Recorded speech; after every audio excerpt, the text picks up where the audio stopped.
Michelle. Oh, Shelley. I did for Michelle. Hi. So I have a couple of questions, and so I'll make them quickly so we can get in on the Okay. time. The first thing that I wanted to ask you about was your question about justice concerning God and Christ's death on the cross. The thing that just I'm wondering from your perception is that Christ did become sin for us because it was he that knew no sin that became sin so that we may become the righteousness in God. But there was a choice that he made. God had him set aside as a substitution for our sin, but Jesus went to the cross willingly. So that whole idea of God putting his son to death, his son tread up that hill carrying that cross in his own strength. Can I interrupt you for there a little bit? Okay, so think about, did Jesus really have a choice? Jesus could have said no. Here he was born, here he was God, became man, and he could have said no. I believe he could have. Yes, I So do. didn't God know what he was doing from the foundation of the world?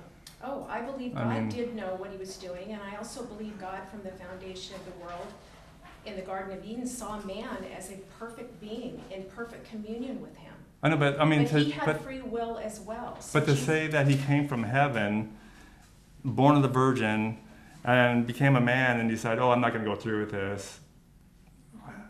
Well, I I mean, guess I'm pointing my question back at you to say, how can that whole idea of justice come about when someone does something willingly? That analogy you gave of a person Mhm. out here committing murder Mhm. and someone willingly stepping forward and saying, Mhm. I'm gonna pay the price for that man. Right, right. Okay, so I guess my sense of justice and yours is a little bit different because. Well, if you're the judge, you would, let's say there was a murderer here, and his father says, I love my kid so much, he's convicted murderer, but so please kill me instead. As a judge, you would do that? As a judge, I don't feel like I would have the ability to make that judgment. Just as Ben said, I feel like in the examples that we're talking about today concerning Christ and his substitution death for us, Mhm. that God is a righteous judge. None of us can stand up and say that we are without unrighteousness. So that precludes us from being able to make those kinds of judgments.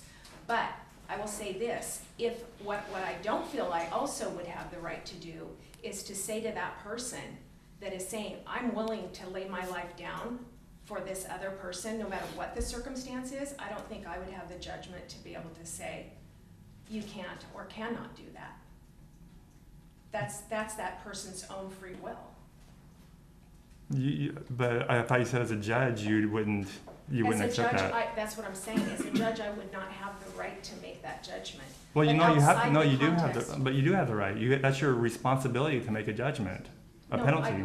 I guess you were just not, I would not be able to say to him, you can take that person's place. Why- That's the judgment I would be. But why not? Because you have the power to condemn this person to death. Murderer, you're sentenced to death. And somebody else says, no, I'll do it for you. So either way, you're gonna make a judgment of Well, somebody there's- dying. There's laws that are set in place in the court of law that I think would preclude me from being able to act on. Yeah, and the reason why is because it would be immoral to do that. So I just actually just wanted to hear what your thoughts were on Christ willingly and how that, comes into play from putting God off that seat of injustice. Yeah, Because yeah. Christ did willingly go. Right, and I don't think it makes any difference. Okay, and then my other question, very quickly, is when you guys were debating about this idea of oughtness and flourishing, what came to my mind is that, and I think this is what Ben was saying, is that in order for you to set up this standard of what flourishing is, there has to be a standard,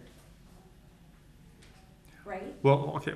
First off, we're out of time, so you can summarize. We'll just make this really brief.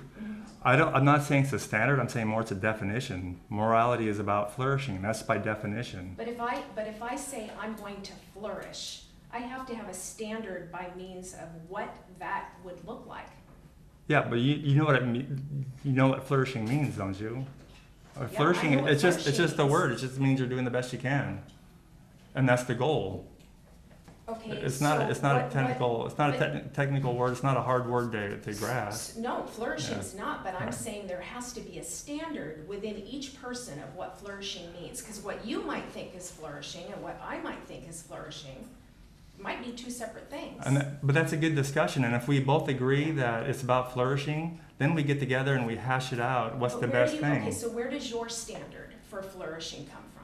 It's not a standard, it's just a definition. We might have different ideas of what's flourishing in a situation, but that's just something we talk about. But at least we're on the same ground versus a Christian who might say, my morality is called divine command ethics, which means God says it and I do it. I don't think about it. I don't think about flourishing. I don't think about anything. I just, what's written. That's how I do it. I don't use my brain. See, that's just it. For a Christian, myself being one, Hmm.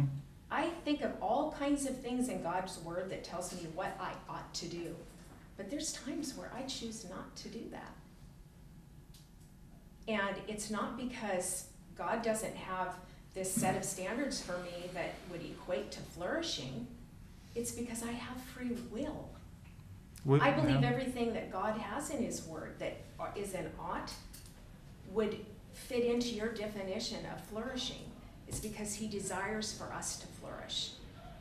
But that's where I just get a little bit on where you come from, is that if I set my own standard of flourishing, how do I uphold that?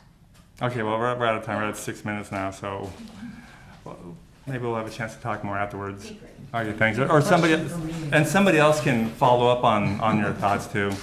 Okay, so Brendan wanted we're going back and forth between atheists and Christians, and